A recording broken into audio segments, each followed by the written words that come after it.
قوامون علی النساء، حاکم۔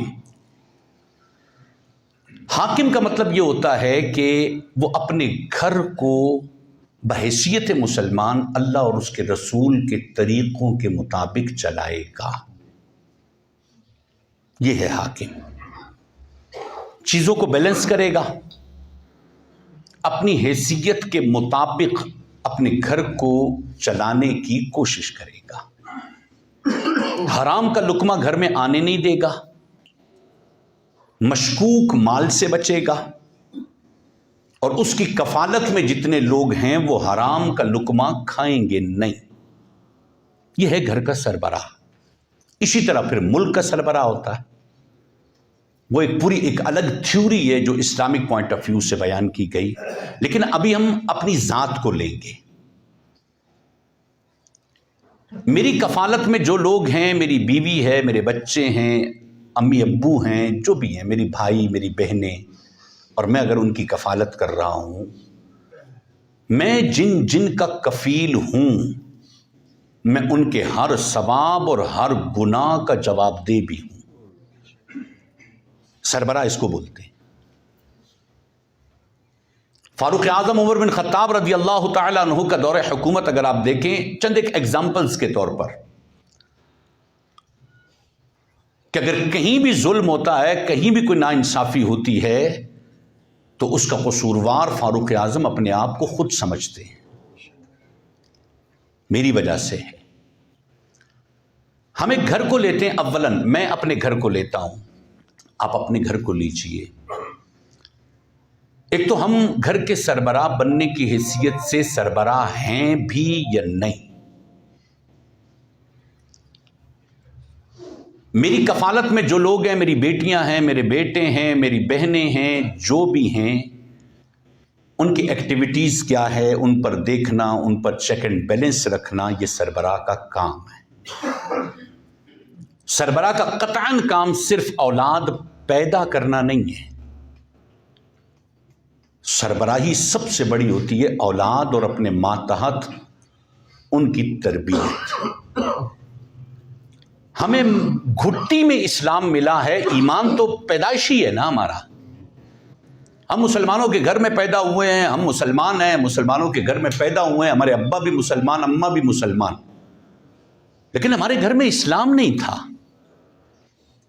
جب میں بالغ ہوا تو میری بلوغت کے احکامات مجھے میرے باپ نے سکھائے نہیں ہیں۔ میں سربراہی ہوں، میں سربراہ کو چیک کر رہا ہوں، دیکھ رہا ہوں۔ ابا نے مجھے نہیں سکھایا کہ بلوغت کے بعد احکامات کیا ہوتے ہیں، بلوغت کس کو کہتے ہیں۔ ہم نے لوگوں سے سنا، ہم نے دوستوں سے سنا، ہم نے گلی محلے سے سنا، ہم نے مسجد کے مولوی سے کوئی خطاب میں سن لیا، کوئی تقریر میں سن لیا۔ ابا نے بٹھا کے نہیں بتایا تھا بیٹا بلوغت یہ ہوتی ہے اور اس کے بعد اتنا شر آتا ہے اور اتنی خیر آتی ہے۔ اور ہماری اماں نے بٹھا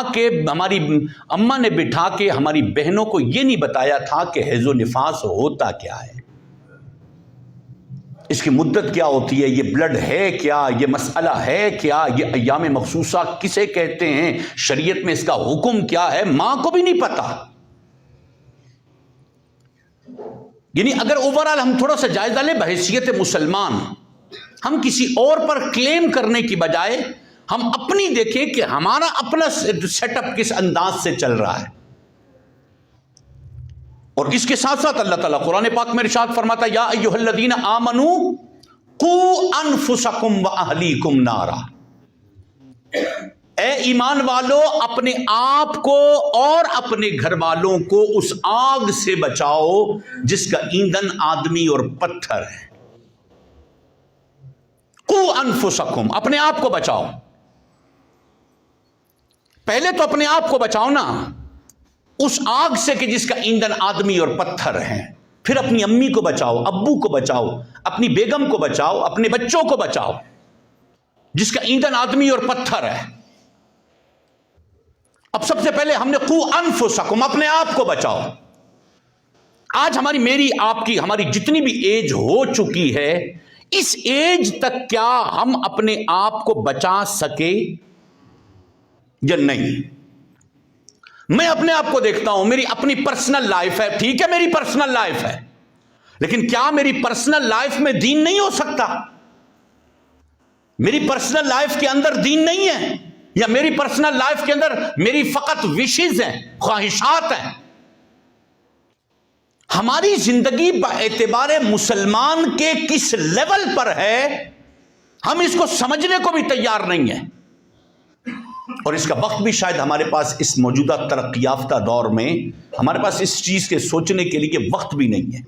قو انفسکم, امر کا صیغہ ہے, بچاؤ اپنے آپ کو. اس ایج تک آ کے میں پہلے اپنے آپ کو بچا پایا یا نہیں؟ بچانے کے لیے میں آگ سے بچوں گا. آگ سے بچنے کے لیے مجھے یہ پتا چلنا چاہیے کہ کون سی چیز آگ میں ڈالتی ہے. کیٹیگرائز کریں گے کون کون سی چیز, کون سا عمل, کیسا میرا کردار, کیسے میرے اعمال مجھے اس آگ سے بچائیں گے. پہلے ہم نے یہ دیکھنا ہے کس چیز سے بچنا ہے بھائی, کہ ان چیزوں سے بچوں گا تو میں آگ سے بچوں گا. ایمان کبھی نہ لٹے, ایمان کی حفاظت کا ذہن ہو. سب سے قیمتی سرمایہ مسلمان کے پاس ایمان ہے. اس ایمان کے سرمایہ کو کبھی تباہ نہیں ہونے دینا. اچھا, مولوی صاحب سے جا کے پوچھے, مولوی صاحب ایمان تباہ کیسے ہوتا ہے؟ ایمان اللہ پر اعتراض کرنے سے تباہ ہوتا ہے. ایمان اللہ سے شکوہ کرنے سے تباہ ہو جاتا ہے. ایمان اللہ کی تقسیم پر راضی نہ رہنے سے تباہ ہو جاتا ہے. ایمان دین کو ہلکا جاننے سے تباہ ہو جاتا ہے. ایمان صحابہ کرام علیہ رضوان, نبی پاک صلی اللہ علیہ وسلم, ضروریات دین کے انکار سے ایمان تباہ ہوتا ہے. ایک جملہ بڑا معروف ہے, اس کو سمجھیے گا. ضروریات دین کے انکار سے بندہ کافر ہو جاتا ہے. کسی نے اگر ضروریات دین, اب جتنے مجھے اس وقت سن رہے ہیں نا, اب تھوڑی دیر کے لیے اپنے آپ سے پوچھیں کہ آپ کو پتہ ہے ضروریات دین کیا ہے؟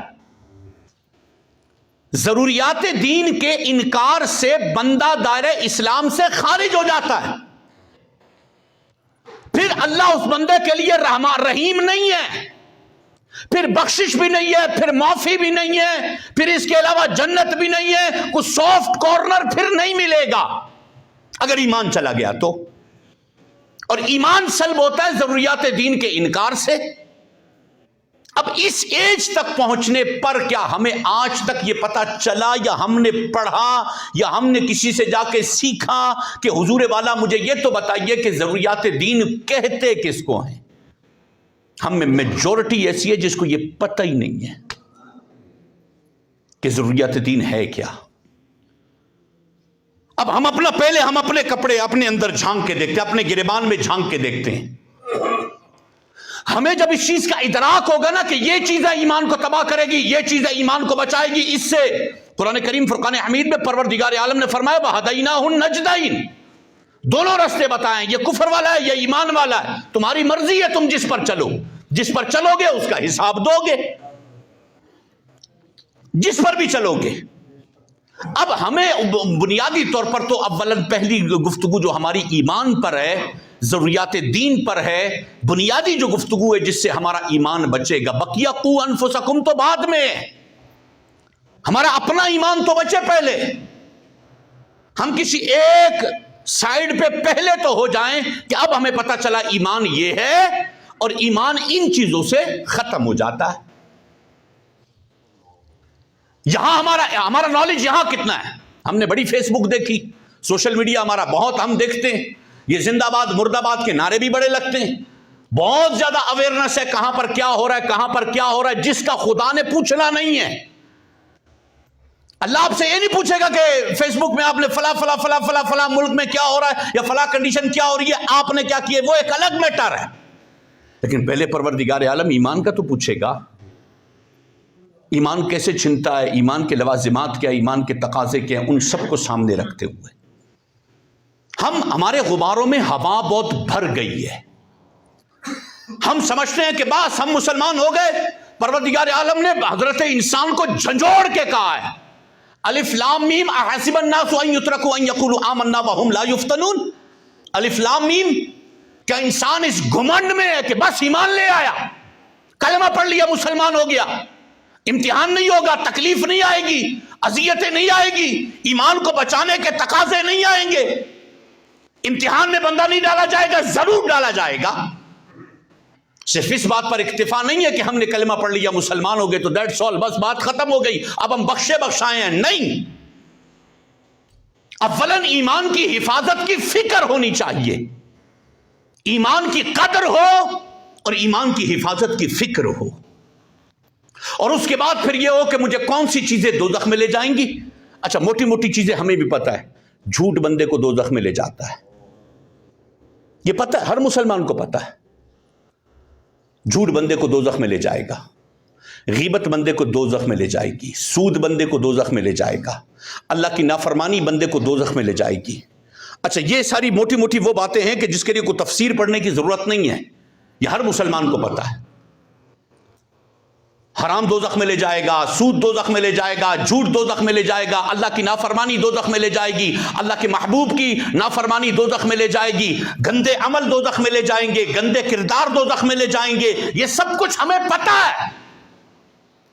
یہ عمل مجھے دوزخ میں لے جائے گا، میری آنکھ کا غلط استعمال مجھے دوزخ میں لے جائے گا، میری سوچ کا غلط استعمال، غلط انداز مجھے دوزخ میں لے جائے گا، لیکن ہمارے نزدیک وہ اتنا ہلکا ہو چکا ہے نا کہ اس کی امپورٹنس ہی ختم ہو گئی ہے۔ دوزخ، آگ، جہنم، سزا، اس میں جانا، یہ کوئی معنی نہیں رکھ رہا، ہاں لفظ ضرور ہے، الفاظ ضرور ہیں یہ، اور ہم یہ کہہ بھی دیتے اللہ خیر کرے گا، اللہ ہمیں بچا لے گا۔ کیسے؟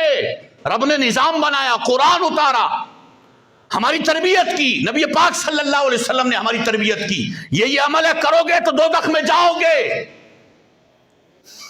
حدیث شفاعت آپ اٹھا کے دیکھیں، بخاری مسلم کے اندر حدیث شفاعت ہے، نبی پاک صلی اللہ علیہ وسلم کی امت بھی دوزخ میں جائے گی دوزخ میں امت، نبی علیہ السلام پھر اسے اپنی شفاعت اور اپنے کمال اختیار سے پھر اسے دوزخ سے نکالیں گے، لیکن جائے گی ضرور۔ ایسا نہیں ہے کہ نبی علیہ السلام کی امت دوزخ میں نہیں جائے گی۔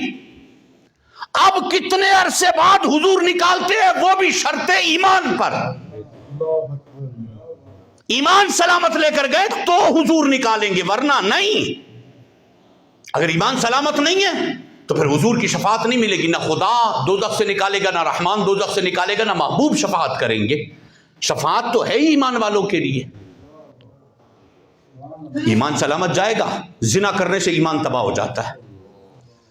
ظاہری علماء حدیث، محدثین جس کو کہا جاتا ہے، امام بخاری لے لیں، ہم بڑا بخاری کا نام ہمارے ہاں لب عام ہوتا ہے، امام بخاری رحمۃ اللہ علیہ نے حدیث لکھی، فرمایا جب کوئی بندہ زنا کرنے کا ارادہ کرتا ہے، ایمان اس کے دل سے نکل کے ایک پرندے کی طرح ہوا میں لٹک رہا ہوتا ہے، نہیں ہوتا اس وقت، اگر مر گیا تو بے ایمان مرا۔ زنا جب کر رہا ہو تو ایمان نہیں ہوتا اس کے دل میں، اس کا ایمان ایک پرندے کی صورت میں ہوا کے اندر معلق ہوتا ہے، اس حالت میں اگر مر گیا تو بے ایمان مرا۔ شراب پی، جیسے شراب کا ایک گھونٹ بندے کے گلے میں گیا، سینے سے ایمان نکل کے پرندے کی طرح لٹک رہا ہوتا ہے۔